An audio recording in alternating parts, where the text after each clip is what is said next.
This will contain spoilers, so if you haven't seen Donnie Darko already, you may wish to watch that first and then come back to this video afterwards and let me know what you think then. Now, Donnie Darko is a 2001 film by Richard Kelly, written and directed by Richard Kelly, and it focuses around a schoolboy who has emotional issues, emotional problems, and believes that he can control time. Now, time travel is the main theme throughout the film, but rather than showing the specifics of how he travels through time, it approaches it from an angle of subjectivity. Now, first, I want to look at the character of Donnie Darko. He's an intelligent person. Even his headmaster, his principal, refers to his test scores as intimidating.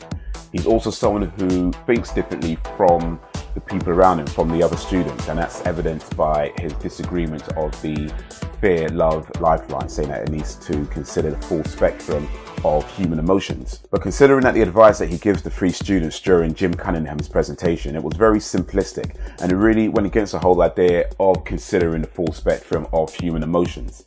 Now, this suggests to me that Donnie Darko is an attention seeker, and that's perhaps linked to the aforementioned emotional problems. But I'll talk a little bit more about that later. For now, I want to talk about time travel. But before that, here's a picture of Seth Rogen holding cocaine. Now, looking at Roberta Sparrow's The Philosophy of Time Travel, we learn about the primary universe, the tangent universe, the living receiver, the manipulated dead, the manipulated living, and an artifact.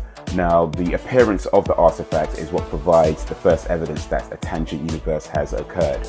It is then tasked to the living receiver to guide the artifact back to the primary universe, and he's done so with guidance from the manipulated dead as well as the manipulated living.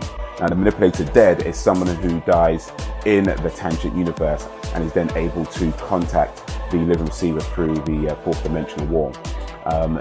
The manipulated dead will also then set an insurance trap to ensure that the living receiver completes his task of guiding the artifact back to the primary universe. Now, if Roberta Sparrow is to be believed, going by the events of the film, it would make Donnie Darko the living receiver, Frank the manipulated dead, everyone else the manipulated living, and then the jet engine the artifact. Now, I do agree with DonnieDarko.org that the first appearance of the jet engine is when the tangent universe starts, and then the last appearance of the jet engine is when it ends. However, I don't believe that time travel is the point of the film. I think what they are really trying to do is show what's going on inside this troubled boy's mind. Now, I don't mean that the whole film was just a dream, parts of it possibly, but not the whole film. I think that the tangent universe is representative of Donnie Darko's mind state. For example, It's a Wonderful Life, where the angel Clarence shows George Bailey what his world would be like had he never been born. The tangent universe, I believe, is the opposite of that. It shows Donnie Darko what his world would be like should he live. So I think the tangent universe is a metaphor for Donnie Darko's view of the world for the next 28 days.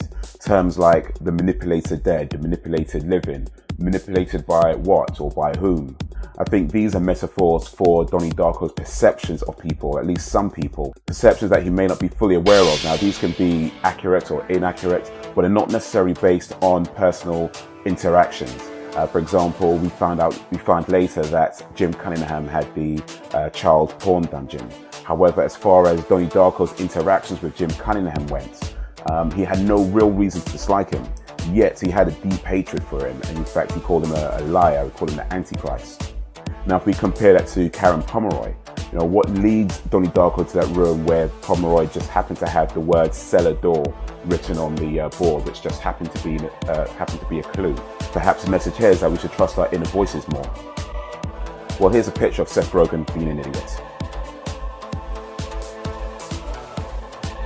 At the end of the film, when Donnie Darko is laughing and goes back to bed, I think this is either representative of him believing that it's all just a crazy dream, or believing that he has just seen the future and uses it as a justification to not be alive anymore. Often with suicide, one of the questions that gets asked is, why would somebody want to kill themselves? Or in this case, allow themselves to be killed when they have so much to live for? Perhaps what they're trying to show here is that it's not always a straight decision. At one point, Gretchen remarks that Donnie Darko's name sounds like a superhero, to which he responds, "What makes you think I'm not?" Perhaps Donnie Darko sees himself as some kind of savior, and believing that his task as the living receiver is complete, and that people like Jim Cunningham would be haunted by their memories. It's not so much that he chooses to die, but believes that it's his time, he is ready, and he's at peace. So that's what I think of Donnie Darko. Let me know if you agree or disagree, or if you think there's something that I've missed. If you like this video, please like, share, subscribe. Check out the other videos on the channel as well.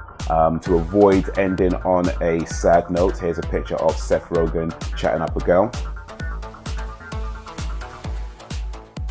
And until next time, it's wonderful to have a wacko for a son.